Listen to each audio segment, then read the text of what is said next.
The director of The Seeding, filmmaker Barnaby Clay, is here to talk about his indie horror film, which is out now. It is out now. It is a harrowing film about a man who meets a woman who's living off the grid, who is tortured by a wild group of boys. I was getting a lot of the Hills Have Eyes vibes out of it. Hills Have Eyes is one of my all-time favorite horror films by Wes Craven. There are vibes of that. And Barnaby Clay is here to talk about the film. Barnaby, thank you for being on the Film Threat Livecast with us today. Hi, thank you for having me. Let me feature you full screen. Was that a decent sort of synopsis of the film? That's very good. It's way better than every time I've had to do it. Well, we aim to please. Long and includes all these details that you don't really need to know, and so yeah, spot on. Well, it's shocking, not just in the events of the film, but also in the. I'm watching this and it's like, look, I watch a lot of horror films, love horror. This is, I would describe as a horror thriller because there are other layers to it, not just typical, gore fest, so to speak. There are shots in the movie where I'm like, someone got injured because there's a lot of, they're in this, the woman, the main location is this woman lives in this home off the grid, but she's in this cavern and there's this ridge. Oh my God. How did you pull off those stunts? Where just literally looks like your lead actor could have gotten killed multiple times. Yeah, I mean, thank you. Yeah, because it was a challenge. So it was actually, it's like a giant canyon. It's a big pit in the middle of the desert. And what we found in Utah, we found basically we found not an entire pit, as you'll see in the movie. We did a little bit of post and sealed up the entrance and the exit of that. But it is essentially a huge ravine, and it's about, I don't know, anywhere between 60 and 80 foot from the ground to the top of the ridge. And the ridge is definitely kind of a little rocky, and it was perilous for sure. It was scary. Scott Hayes, my lead actor, did not like heights, so he was not having a good time being swung around up there. Wait, your lead actor didn't like heights because there are scenes. There's a scene where he's kind of stuck and flipping around, and I'm thinking he could have died. Yeah. I hope you have insurance. He was completely safe. Let's just say he was definitely thinking that too. And then these poor kids who are they look like it's easy up there, but they're actually standing on the edge of a 60, 70 foot precipice. And I think a couple of them were also pretty, one of them, the boy who sadly has a pretty nasty fate in the end. He has terrible fear of heights. So yeah, just kind of it was tough. But they all did it. Everybody, there was a lot of harnesses which we painted out in post-production and whatnot. I mean, when you're working in that kind of situation, up against time, and you'd have to pay some debt to safety as well. It's important. Well, I'll say there was one shot where I couldn't believe how you did it, where a guy is strung up like he's about to be quartered. And that, I'm looking at that going I felt ill just from looking at that shot because of just the sound that accompanies that scene. Can you tell us anything about ruining it? Yes. It was very effective. Let me just say, very effective. A real child. Yeah. Okay.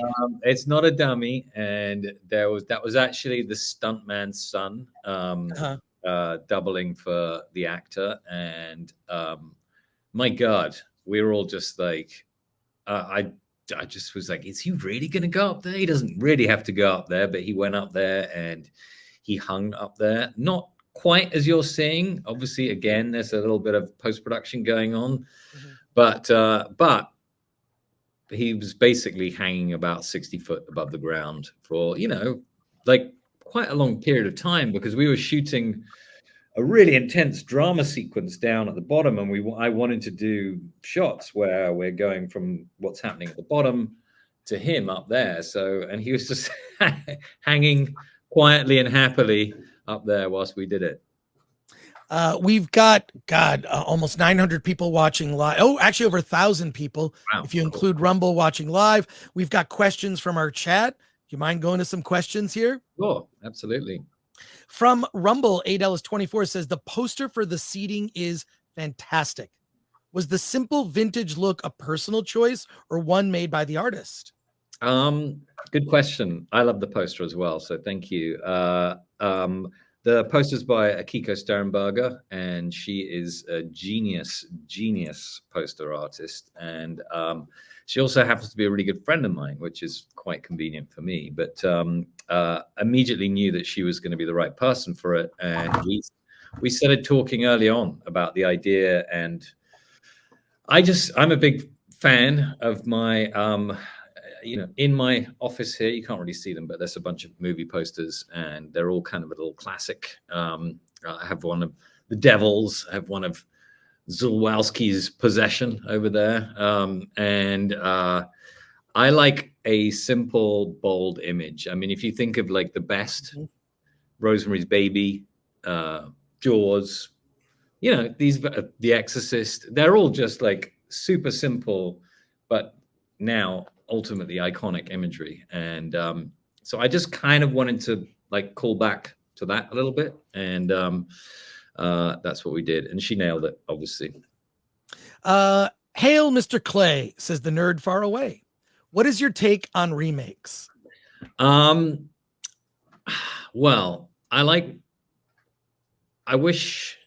so this film was like partially inspired by Woman of the Dunes, I should say, and but I did not want to remake that film because that's a fantastic, perfect movie in my book. But if you can take a story and maybe update it, and it's kind of in the same way, make it your own, which is what I wanted to do with this, then I think it can be cool. It can be an interesting avenue.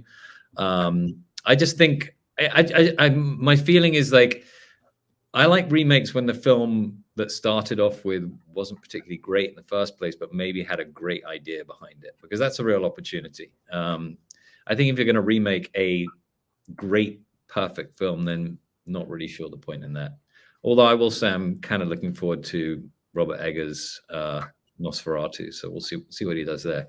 Well, I'll just say I snuck into a test screening. I've seen Nosferatu. It's awesome. Oh, you're gonna love it. Yeah, Hopefully they don't change it too much. Okay, cool. Question here from Solomon Thornton. Greetings, Sir Barnaby. Can't wait to see the film. Any advice for beginning filmmakers? Oh, well, just do whatever you can. Make as much stuff. Don't sit around thinking about it. Just do it, as much as you can, because like never before have we had access to such tools, and it's been so easy. I know it seems like a huge mountain to climb, and it is, but at the same time, once you get going, you go. So yeah, just like get out there and do it. Another question here from Mormaga says, the promo looks very professional, especially the sound. What is your secret? The secret sauce. Great people, crew. I try and obviously, the more you can surround yourself with brilliant genius crew, then the better they're going to make you look. So, and sound. The sound is fantastic. The score, which is also out today, actually on Milan Records, is sensational. So, just get the right people. Spend a good amount of time finding those people. That's the important thing. Another question here from Matthew Hammond for 2 says, what are the necessary tropes for a horror movie? I'd say try and avoid the tropes if you can. True. Try for something new. It's hard, but like that's always the best thing. I don't know. I guess silence is probably the biggest thing. It's really, horror movies exist between on the in the realm of the contrast between silence and noise. So nice quiet moment and then thundering noise. That's the big thing. And then obviously great characters that you get invested in, that you feel maybe something for when they go through what they go through. Let's see. Red French Moon has a question here. My question for Barnaby Clay, it's a bit silly, but I always wondered if for a horror movie, you need a certain heavy mood on set, or having fun in a good mood on set could weirdly make it better. What's your feelings about that? Yeah, it's not silly. I think it's a good question. Well, I think you can have both. I had a heavy mood on this film, and it wasn't really because of anything other than it was, we shot for 19 days and we had a huge amount to shoot, including, like you mentioned at the beginning, a bunch of stunts. And yeah, it was incredibly stressful and painful. But I did feel when I left, even though I was like a shell of myself when I left Utah filming it, I felt like whatever we got, there's some of the intensity of that situation there on set must bleed into the film. It must do, it must. And I will say a lot of like serious horror, you like listen to the stories behind the making of them, and yeah, they're all pretty intense experiences. From Rumble, 8Ellis24 says, what was it like taking the film on the festival circuit? I know it played South by Southwest. How do you feel it helped the film get exposure? Was it worth the cost? What do you think? It didn't play South by Southwest, actually. Oh, are you sure? Okay, yeah. I mean, of course you would know. Yeah. Are you sure? Yeah. Started Tribeca, and then it kind of like premiered in Tribeca, and then went on throughout the summer, and it was great. Festivals are really very fun and very important because you get to meet people, especially in the genre world. You get to meet people who like love horror films, and they are so passionate. And when you work on something for a number of years, it's really nice to have people coming up and saying how much they loved it afterwards. You just don't, as a director, you don't really get much of that interaction with people. You finish the film and it goes to a theater and then it's off and it's done. So to have that experience is great. And then to go off and obviously travel around the world with it is really fun, and see how the different audiences react in different places around the world. It's cool. Yeah, love it. Question here from Professor Fear. Looking forward to seeing the seating. Do you do the horror convention circuit? Monsterpalooza, Midsummer Scream? I do not. I've not done. I mean, we did a bunch of horror festivals, but not like conventions. I would love to, though. I used to when I was like, in my late teens. I grew up in London, where they still had a ban on a bunch of video nasties and stuff. And I used to go to horror conventions with, I'd say a bunch of us did this. It was kind of like the thing that you did back then. But yeah, big like suitcases full of pirated videotapes of like the video nasties. And that was my thing. Loved selling them, loved buying them, then buying posters, and got way too much stuff. But I think that's my main problem, was I try and avoid it because I don't want any more stuff in my life. You and me both. Yeah. From Rumble, 8Ellis24, what was it like working with Caitlin Scheel? Am I pronouncing that correctly? Yes. As she has an extensive background of indie horror work, did she bring any suggestions from her prior work towards this character? No, I think it was, I don't think she, start off with it was great working with her. She's a phenomenal actress and extremely easy and pleasant and enjoyable to work with. I think she didn't like bring suggestions like, from this is how we did it then, or like, but really I think when you have that experience behind you, you just inherently know what you're doing. And she really, it took her once she got a handle of the character, she was just like, she would just switch on like that, Wow. into that character, and was just kind of like pretty much blew us away every take. Actually, she's so fantastic, and was, yeah, like I said, pleasure to work with. Super chat here for 2 from Matthew Hammond. What are your top 3 horror movies? Oh, damn. It's like an impossible question, but I will say number 1 has to be Texas Chainsaw, because it's literally the greatest horror movie ever made, and probably always will be.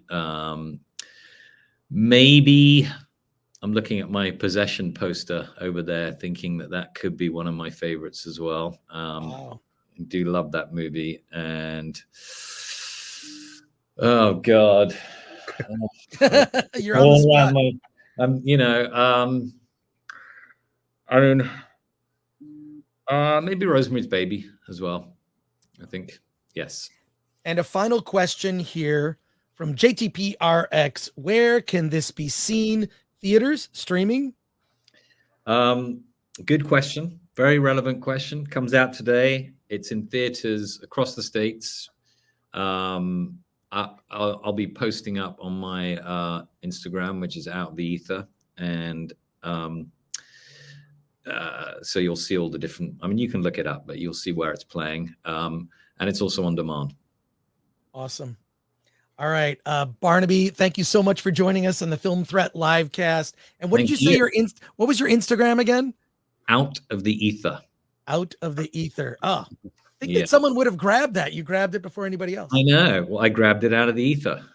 There you go. All right, thank you so much. Have a great rest of your day. Congratulations on the film. Thank you so much, man. Great chatting and good questions. Thank you.